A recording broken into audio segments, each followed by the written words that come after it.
हजरत नेमतुल्लाह शाह वली की 2025 के हवाले से पेशीन गोइयां। जब हिंदुस्तान दो हिस्सों में तकसीम हो जाएगा, इंसानों का खून बेदरेग जारी होगा। बिस्मिल्लाहिर्रहमानिर्रहीम। अस्सलामु अलैकुम। नाजरीन, साल 2025 में क्या होगा? साल 2025 में क़यामत की कौन कौन सी निशानियां पूरी होने जा रही हैं?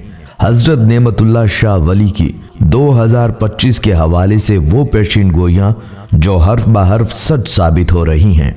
आज की वीडियो में हम आपके सामने हजरत नेमतुल्लाह शाह वली की उन पेशगोइयों का जिक्र करेंगे जो उन्होंने अशआर की सूरत में मुस्तकबिल के हालात के मुतल्लिक कही थी और जो वक्त गुजरने के साथ साथ सच साबित होते चली आ रही हैं।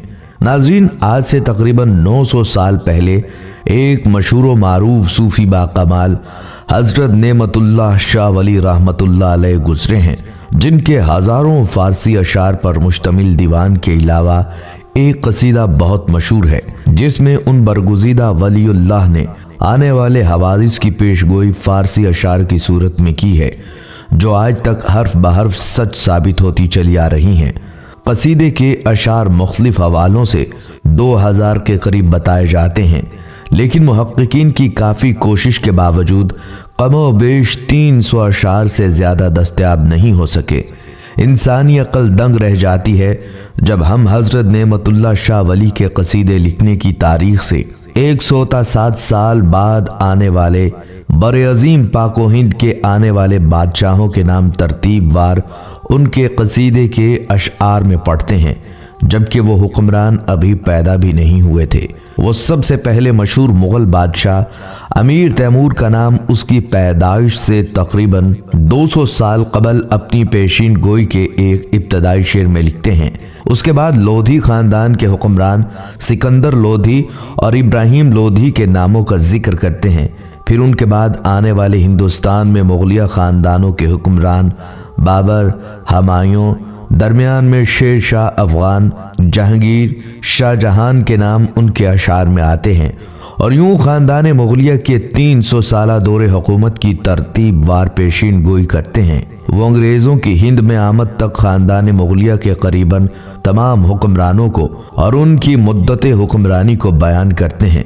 सिर्फ हिंदुस्तान ही नहीं बल्कि हजरत नेमतुल्लाह शाह वली तमाम हिजाबात से पर्दा उठाते हुए इस कुर्राए अर्ज़ पर ता क़यामत नमूदार होने वाले कमो बेश तमाम बड़े वाक़यात व हवादिस को अपने कसीदे में बयान करते हैं, जो माजी की तारीख की रोशनी में बिल्कुल सही, वाज़े और आम फहम है, जबकि मुस्तकबिल में ज़हूर पाने वाले तमाम वाक़यात के लिए इंतज़ार करना एक फितरी अमर है। हजरत नेमतुल्लाह शाह वली रहमतुल्लाह अलैह की पेशीन गोइयों के कसीदे में 3 मुख्तलिफ किस्म के रदीफ और काफिया इस्तेमाल हुए हैं।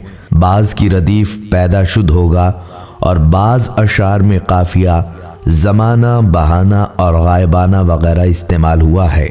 हजरत नेमतुल्लाह शाह वली रहमतुल्लाह अलैह आलमे गैब की पर्दा कुशाई से कबल कुछ यूं फरमाते हैं, मैं अल्लाह की कुदरत देख रहा हूँ, मैं ज़माने की हालत देख रहा हूँ।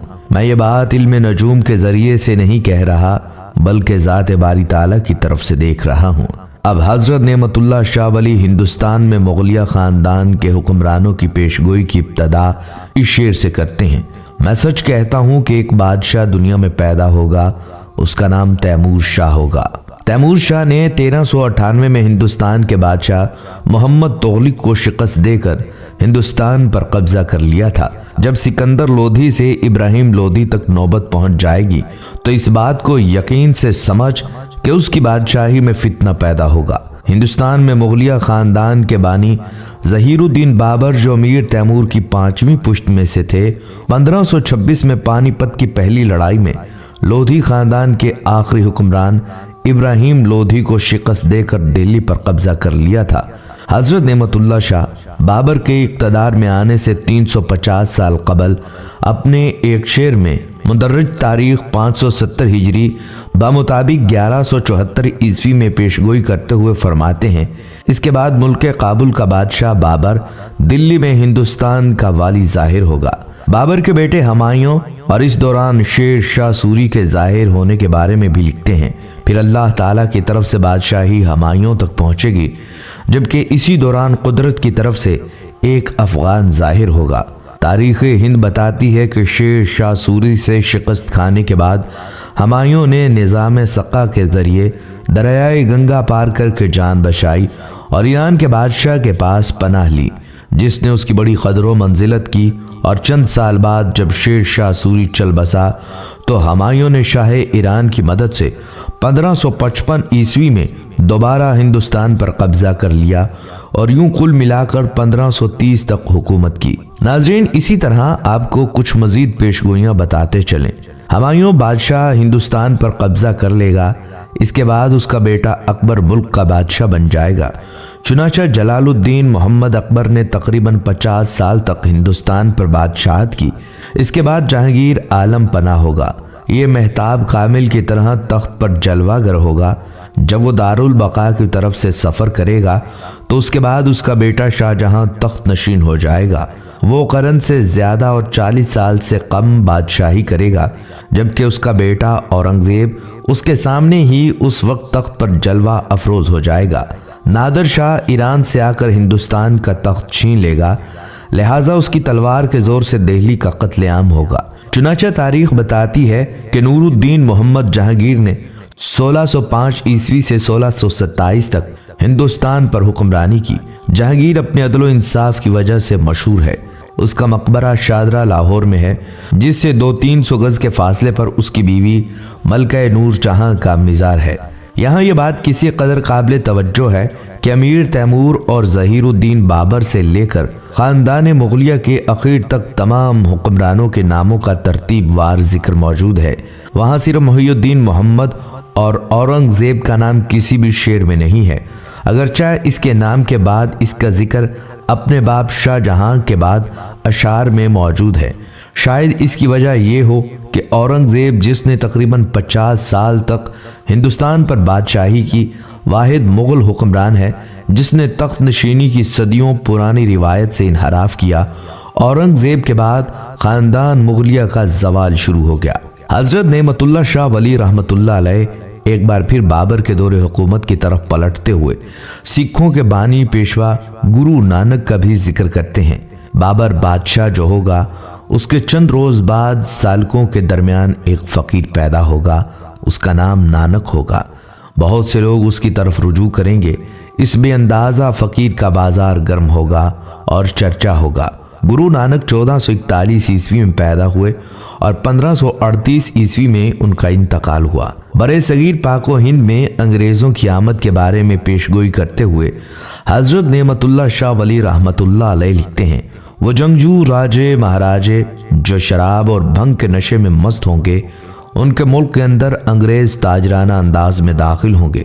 ہندوستان پر انگریزوں کا ایسٹ انڈیا کمپنی کی آڑ میں قبضہ کرنے کی شاطرانہ چال تاریخ کا حصہ ہے۔ اس کے بعد عیسائی تمام ہندوستان پر قبضہ کر لیں گے اور 100 سال تک ان کا حکم ہندوستان پر چلتا رہے گا۔ ہندوستان کے انگریز وائسرائے لارڈ کرزن نے حضرت نعمت اللہ شاہ ولی کی پیشگوئیوں کے قصیدے کی کتاب پر ہندوستان بھر میں قانونی پابندی محض اس پیشگوئی کی وجہ سے عائد کر دی تھی کہ یہ کیسے ہو سکتا ہے کہ انگریز ہندوستان پر صرف 100 سال تک حکومت کریں گے۔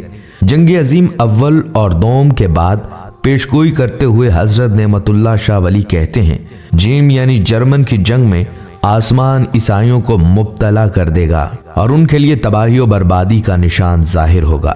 جنگ عظیم اول 1914 سے 1918 تک رہی، پھر 21 سال بعد دوبارہ 1939 سے 1945 تک جنگ عظیم دوم جرمنوں سے عیسائیوں کی طرف لڑی گئی۔ ناظرین، ایک اور جگہ وہ لکھتے ہیں کہ اگرچہ اہل برطانیہ جرمنوں پر فتح پا لیں گے، لیکن جنگ کی تباہ کاریوں سے ان کے نظام حکم میں بہت زیادہ کمزوری پیدا ہو جائے گی۔ حضرت نعمت اللہ شاہ ولی رحمۃ اللہ علیہ انگریزوں کے بارے میں آگے پیشین گوئی کرتے ہیں، اگرچہ انگریز ہندوستان کو خود ہی چھوڑ جائیں گے، لیکن وہ اپنے مکروہ فن سے لوگوں میں ایک جان لیوا جھگڑا چھوڑ جائیں گے۔ ناظرین، یہ خیال کیا جاتا ہے اس پیشگوئی میں مسئلہ کشمیر کا ذکر ہے۔ ناظرین، قیام پاکستان کا ذکر ان پیشگوئیوں کے قصیدے میں کچھ اس طرح کیا گیا ہے، جب ہندوستان 2 حصوں میں تقسیم ہو جائے گا، انسانوں کا خون بے دریغ جاری ہوگا۔ جب ہندوستان 2 حصوں میں تقسیم ہو جائے گا، انسانوں کا خون بے دریغ جاری ہوگا۔ शोरश व फितना इंसानी सोच से बाइद होगा। मुसलमान अपने असलाफ के इलाके पंजाब, सिंध, सरहद और बलोचिस्तान में पनाह हासिल कर लेंगे। इस रंज और मईशत के बाद इनकी बख्तावरी जाहिर होगी। क़याम पाकिस्तान के बाद हज़रत नेमतुल्लाह शाह वली पाकिस्तान और हिंदुस्तान के दरमियान होने वाली 1965 की जंग की पेशगोई करते हुए बताते हैं, 17 रोज की जंग के बाद अल्लाह के फजलो करम से इस्लाम के गाजी खून रेजी करके और कुर्बानी देकर कामयाब होंगे। नाज़रीन, ये थी हज़रत नेमतुल्लाह शाह वली की कुछ वो पेशगोइयाँ जो माजी में पूरी हो चुकी हैं। अब बात करते हैं उन पेशगोइयों की जिनका ताल्लुक मुस्तकबिल से है। नाज़रीन, नेमतुल्लाह शाह वली की पेशगोइयों में मुसलमानों के ज़वाल और फिर उरूज का जिक्र बड़ी वजाहत के साथ किया गया है।